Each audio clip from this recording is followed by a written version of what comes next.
여러분 찬양 감사합니다. 우리의 행복을 이뤄가는 지혜 벌써 6번째인데 우리가 말씀을 들어서 아시겠습니다마는 이 행복을 이루는 지혜는 나의 행복, 나의 건강, 나의 자녀, 내 부서, 내 교회 여기에만 집중하게 되어지면 죄송한데 여러분 불행할 것입니다. 지혜는 거기에 있는 것이 아닙니다. 그래서 오늘 이 감사를 선택하라 라고 하는 제목을 함께 나누고 가는데 결국 내가 행복하게 사느냐 불행하게 사느냐 결국 나의 선택에 있다고 해도 좋을 것입니다. 왠가 하면 마음에 안 드는 상황에서도 내가 어떤 마음을 먹고 반응하느냐에 따라서 행불행이 달려있기 때문에 그렇습니다. 오늘 하박국 선지자만 하더라도 그렇습니다. 그는 자기 백성 동족 유다 백성이 하나님의 품을 떠나 타락한 모습을 봐요. 마음이 아팠어요. 기도합니다. 근데 기도하는 과정에 대화를 나누는 가운데 하나님께서 엄청난 충격적인 소식을 듣습니다. 자기들보다 더 악한 갈대아 바벨론입니다. 그의 무자비한 칼에 나라가 짓밟힐 것이다 라고 한다는 사실을 예언을 받고 충격을 받습니다. 너무 놀라서 하나님 이것은 아니지 않습니까? 어떻게 저렇게 악한 악인이 흥황합니까? 그런데 우리는 왜 이렇습니까? 그렇게 됩니까? 이것은 결코 정의롭지 못하고 공정하지 못합니다. 이런 질문을 1장에서 의문을 제시합니다. 그런데 1장, 2장 그리고 3장 오늘 읽었습니다마는 말씀을 듣는 가운데 예언의 말씀을 듣는 가운데 오늘 본문의 고백이 그렇습니다. 내가 여호와를 기뻐하겠습니다. 내가 여호와를 즐거워하겠습니다. 그 고백입니다. 상황이 달라지지 않았어요. 현실이 달라지지 않았습니다. 그런데 태도가 바뀝니다. 여러분 때로 여러분들이 나의 이성으로 이해할 수 없는 상황이 어디 한두 가지가 아니잖아요. 해석이 안 되는 일들이 일어날 때 오늘 이 하박국 선지를 꼭 기억하게 되어질 때에 여러분 행복의 길을 선택해 가고 감사를 선택해 갈 수 있는데 이 하박국의 선지의 감사를 꼭 기억했으면 좋겠어요. 먼저 미래가 아무래도 감사했어요. 자, 이미 말씀드렸습니다. 지금 주변 나라를 하나씩 먹어요.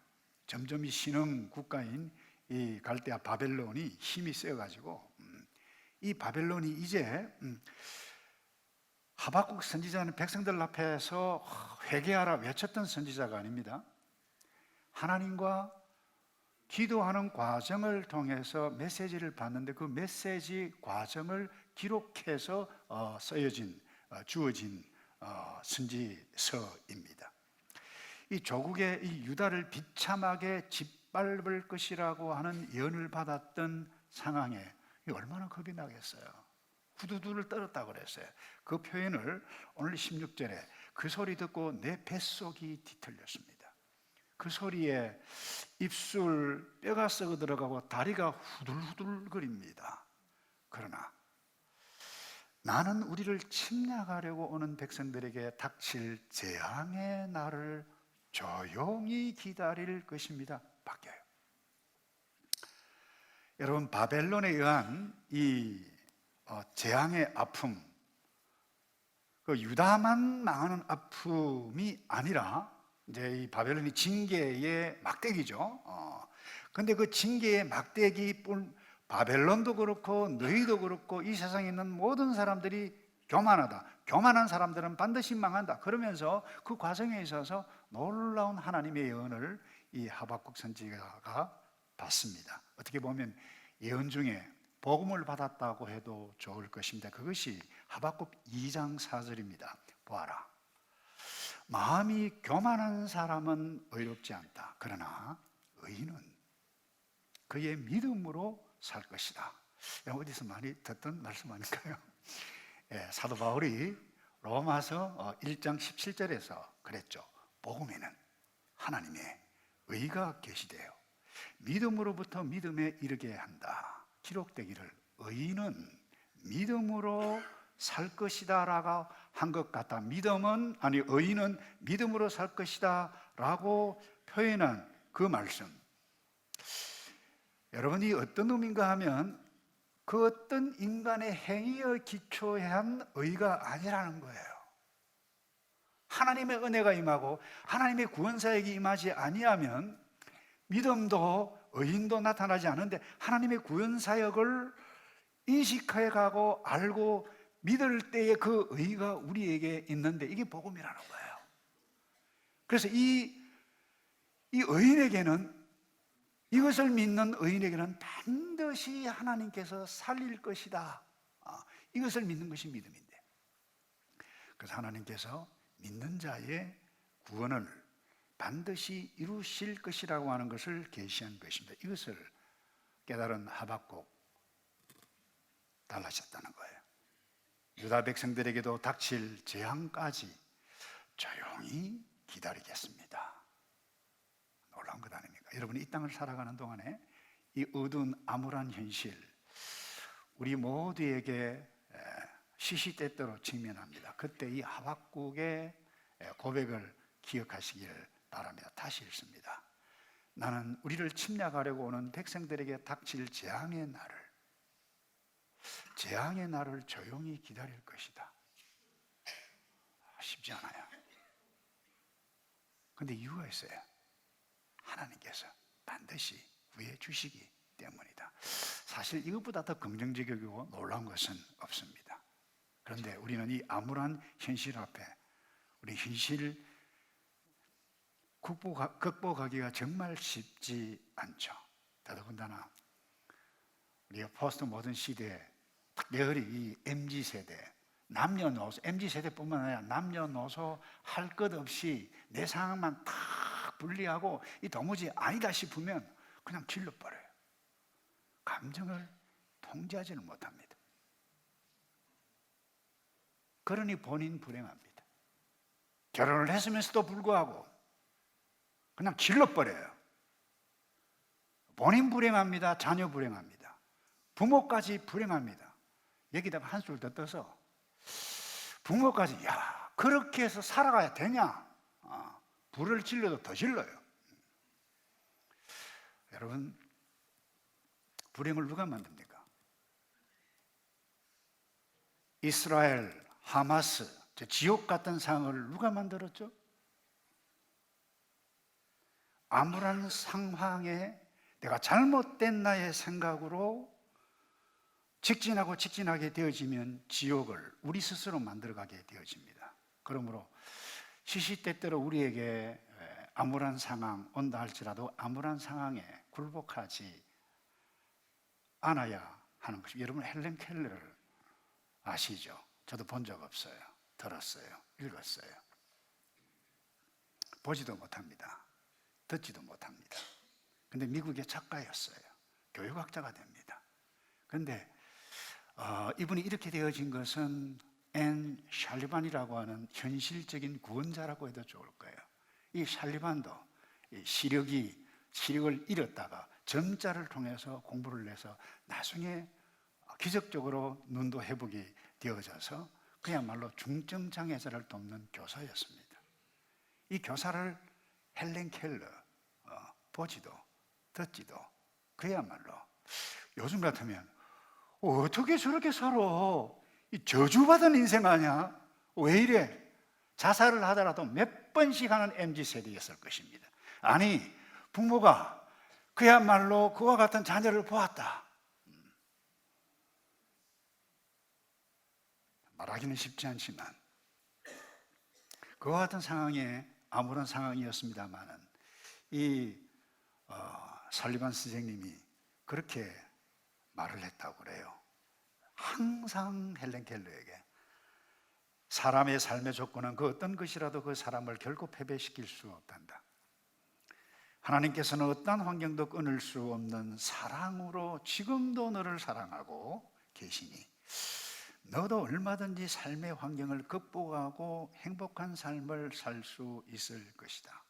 살반 본인도 그래 했고, 여러분이 헬렌 켈러 그야말로 포악했습니다. 어렸을 때.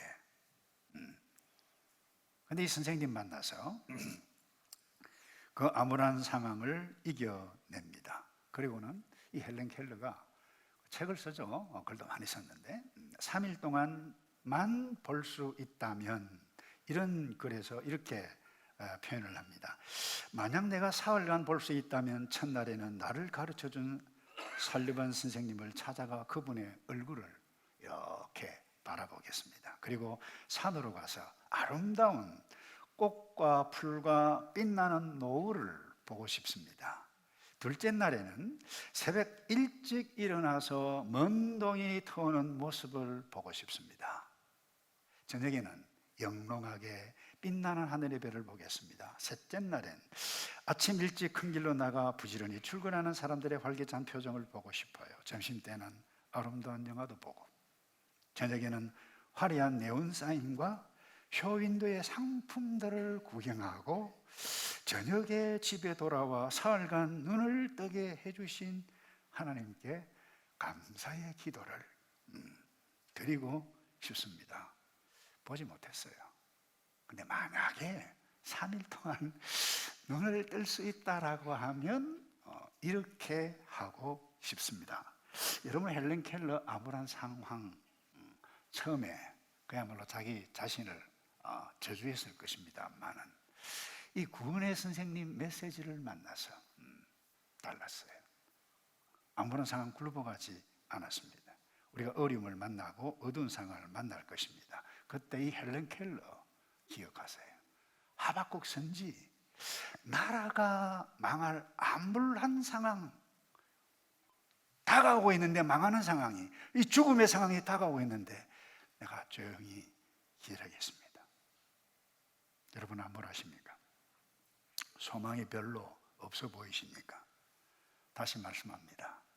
헬렌 켈러를 좀 보십시오. 요즘 세상이 좋아가지고 유튜브 딱 들어가지고 헬렌 켈러 딱 치면 쫙 나와요.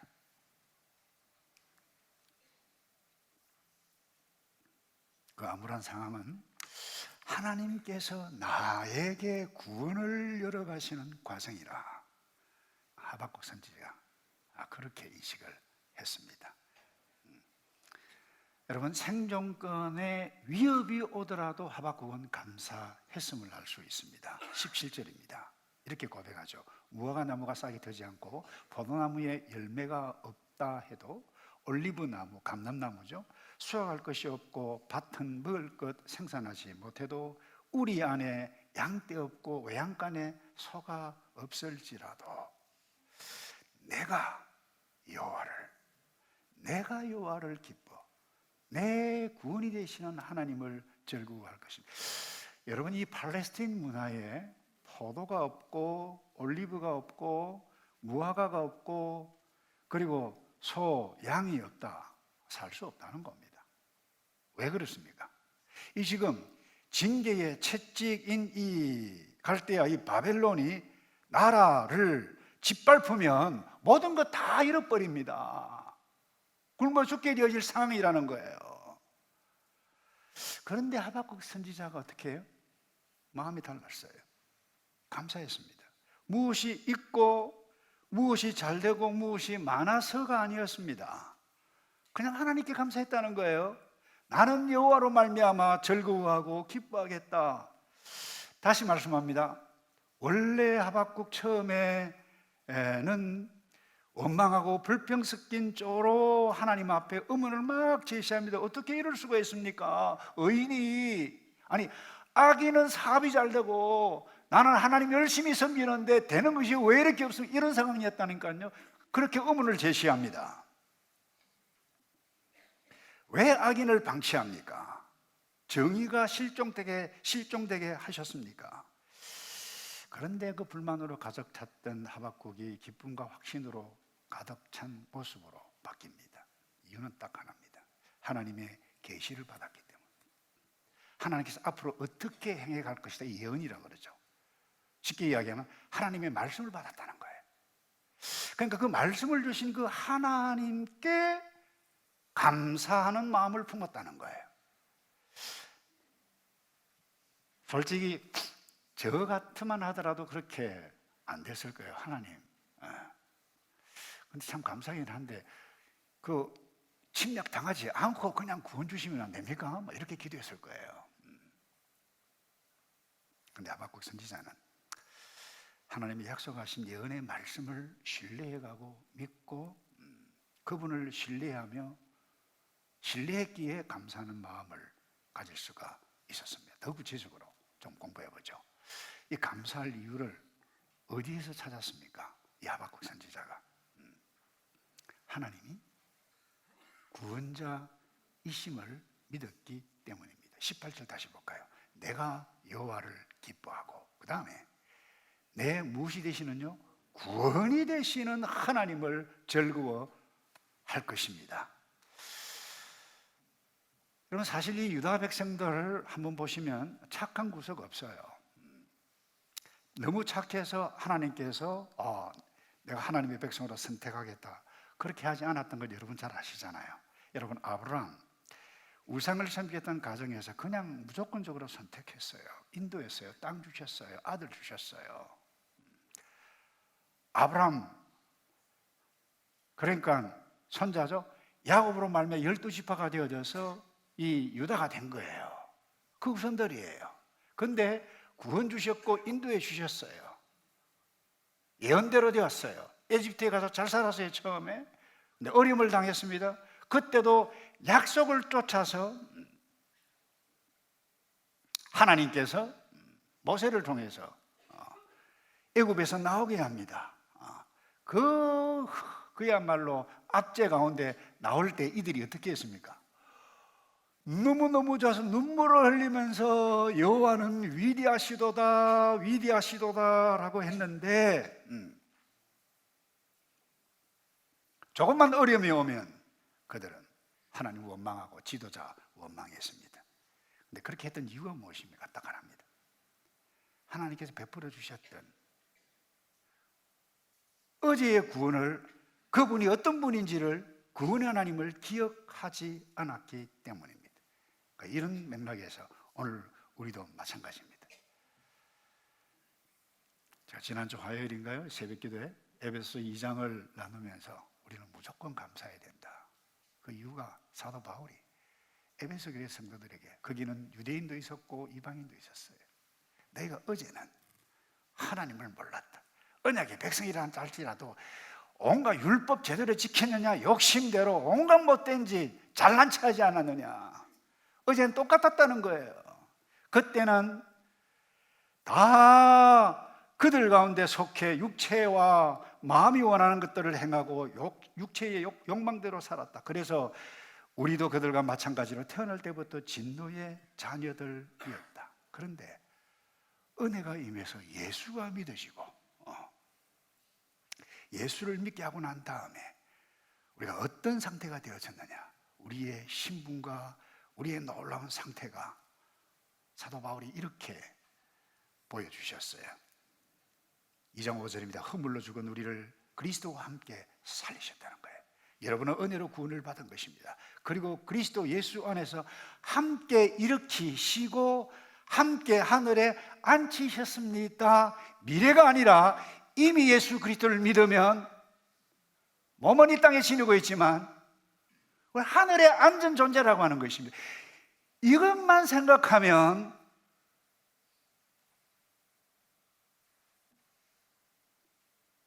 무조건 감사해야 된다고 새벽기도 나온 성도들과 좀 나누었어요. 우리는 놀라운 존재입니다.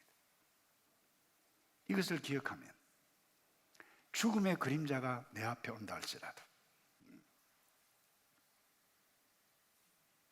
하박국 선지가 이와 같은 것들을 깨달았을 것입니다. 그 다음에 어떻게 해서 감사했습니까? 하나님께서 힘이시기 때문에. 따라서 합시다. 하나님이 힘이십니다. 19절을 볼까요? 주 여호와께서는 내 힘이십니다. 그랬어요. 그분은 내 발을 사슴의 발처럼 만드시고 그분은 평온에서 나로 하여금 뛰어다니게 하시며, 여기 힘이라고 하는 것은 강하다는 거예요. 견고하다는 거예요.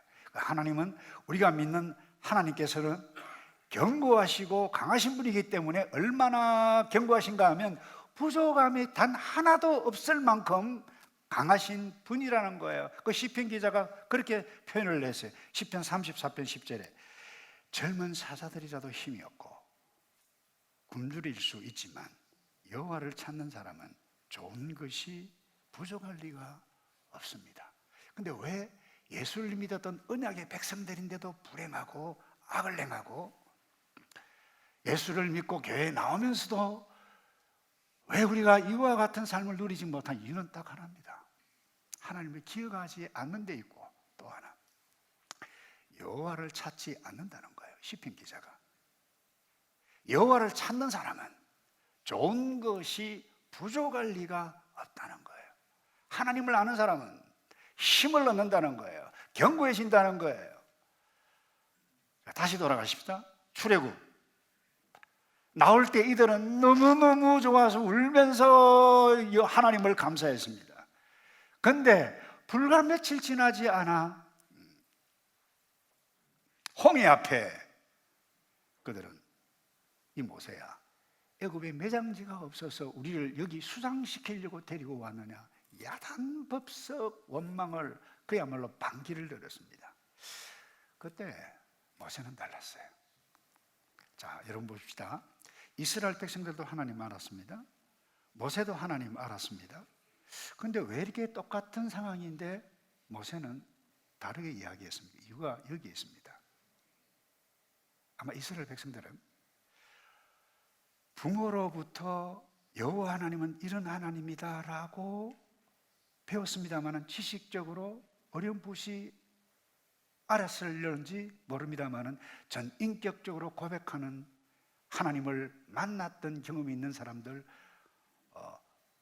하나님의 은혜가 있고 언약 가운데 있었지만은 그런 인격적인 만남이 없었어요. 그러니 광야에서 대부분 죽었습니다. 중요한 사실입니다. 그런데 모세는 나이 80에 호렙산에서 하나님을 만났습니다. 나 못 갑니다, 못 갑니다 라고 했지만 하나님께서 계속해서 아론까지 등장시키면서 너 말 잘하는 형 있지 않느냐, 형과 함께 가거라. 거기에서 무릎을 꿇습니다. 하나님을 만납니다. 하나님이 어떤 분인지를. 그때 모세가, 이 이스라엘 백성들이 어떤 말을 합니까? 한번 보시죠. 출애굽기 14장 13절, 홍해 앞에 백성들이 야단법석을 피울 그때에 이렇게 이야기합니다. 두려워하지 말라, 굳게 서라. 여호와께서 오늘 너희에게 베푸실 구원을 보라. 너희는 이 이집트 사람들을 다시는 보지 못할 것이다. 달라도 어떻게 다르죠? 여러분, 하나님께서 미리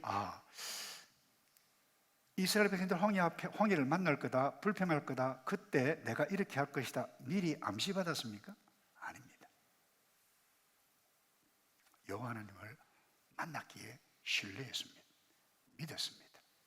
어려워도, 아무런 상황이라도. 여러분, 부활하신 예수 그리스도를 만났던 사도 바울도 마찬가지였어요.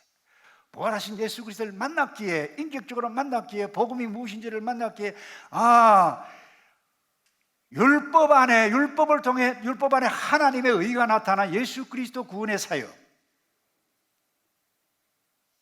이와 같은 것이 얼마나 중요한지를 깨달았기에 그 복음을 증거하다가 로마 감옥에 감금이 됩니다.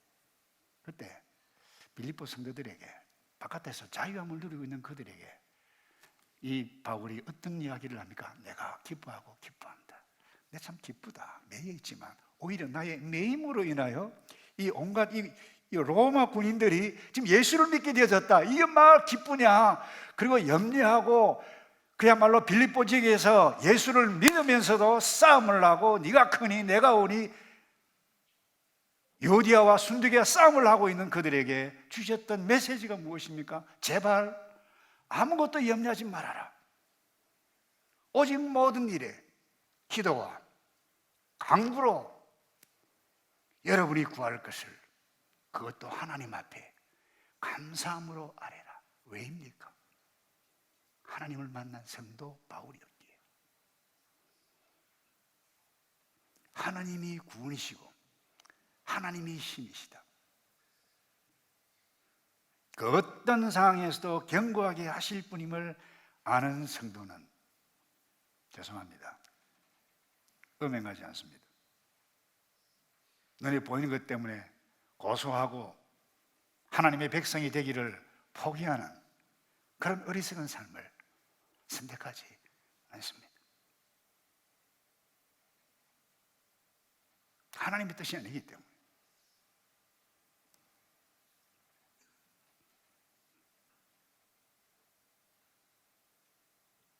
나라가 망할 암울한 상황, 생존 자체가 힘든 상황이 올지라도 이 감사할 수 있었던 하박국 선지 놀랍습니다. 저 역시 이렇게 할 자신이 없어요. 이렇게 하기를 기도해요. 노력을 내요. 여러분도 마찬가지일 것입니다. 말씀을 정리하기 원합니다. 그런데 기억하실 것은 이것입니다. 성경은 그 어떤 암울한 현실 앞에서도 기도하라, 입을 크게 열라, 지난주 말씀했어요. 그 하나님께 구하라는 말씀을 하십니다. 많아요. 그런데 이 말씀보다 더 많이 하는 말씀이 무엇인가 하면 기록된 말씀이 감사하라입니다. 감사하라. 그래서 시편 100편 3절과 4절에 보면 이런 말씀을 하셨어요. 여호와가 하나님이신 줄을 알라. 그분이 우리를 만드셨으니 우리는 그분의 백성들이고 그 목장의 양들이다. 4절에 감사하면서 그 문으로 들어가고 찬양하면서 그 뜰로 들어가라. 그분께 감사하고 그 이름을 찬양하라. 여기서 놀라운 사실을 발견할 수 있습니다. 자, 4절에 감사하면서 어디에 들어간다고요? 그 문을 들어가고. 내가 감사하게 되실 때에 하나님께서 예배해 놓으신 그 구원의 문, 아니 하늘 문으로 들어갈 수 있다는 거예요. 우리 디지털 세대에 살고 있기 때문에 여러분, 은행 구자가 있어도 여러분이 파스워드 안 넣으면 들어갈 수 못하잖아요. 마찬가지입니다. 하늘 문을 열리게 하는 파스워드가 무엇입니까? 감사하는 것이라고 시편 기자가 말씀해 가고 있습니다. 여러분, 하박국 선지자 이름의 의미가 한국말로는 뭐 좀 표현하기가 하박국 좀 그렇지만 그 의미가 무엇인가 하면 손을 모으다라는 의미입니다. 또 끼얹는다라고 하는 의미가 있어요. 통한다는 거예요. 무슨 의미입니까? 그 어떤 암울한 상황이 온다 할지라도 손을 모으고 끼얹는다는 거예요. 누구 때문에요? 하나님의 백성이기 때문에. 여호와 하나님이 구원이시기 때문에, 여호와 하나님이 힘이시기 때문에 반드시 구원을 이루어 가실 그 하나님을 감사하고 그 하나님께 감사하고, 자녀가 잘 돼서 감사하는 거 필요해요. 돈이 잘 돼서 건강해서 감사하는 거 필요해요. 그러나 여러분, 언제까지 건강합니까? 돈을 얼마나 버시겠어요? 죄송합니다. 자녀가 잘 되면 얼마나 잘 됩니까? 여러분, 인생 얼마나 사시겠어요? 여호와 하나님을 잃어버리면 모두를 잃어버립니다. 구원의 백성으로, 구원의 백성이 된 것을 감사해 가고, 이 땅에서 그 어떤 어려움을 만날지라도 그렇지, 하나님은 나의 피난처입니다, 나의 구원입니다, 나의 힘입니다, 노래하면서 승리해 가시는 저와 여러분 되기를 축복합니다. 기도하겠습니다. 하나님, 여전히 살기가 어려운 현실에 처해 있지 않습니까? 감사할 수 없는 상황이 끊임없이 나에게, 우리에게 몰려오고 있을지라도 구원이신 그 하나님, 나의 힘이신 하나님, 내가 그 하나님 앞에 서게 해주셔서 믿을 수 있도록 성령께서 예수 그리스도를 믿게 해주셨는데, 감사해가고 믿음을 감사해가며 어떤 어려움 가운데도 하나님만이 피난처이고, 그래서 내가 하나님께서 기뻐하시는 뜻을 선택해가며 구원을 이 땅에서부터 경험해가는 우리 모두 이도록 복을 내려 주시옵소서. 예수 그리스도의 이름으로 기도하옵나이다. 아멘. 다 같이 일어나셔서 우리 하나님은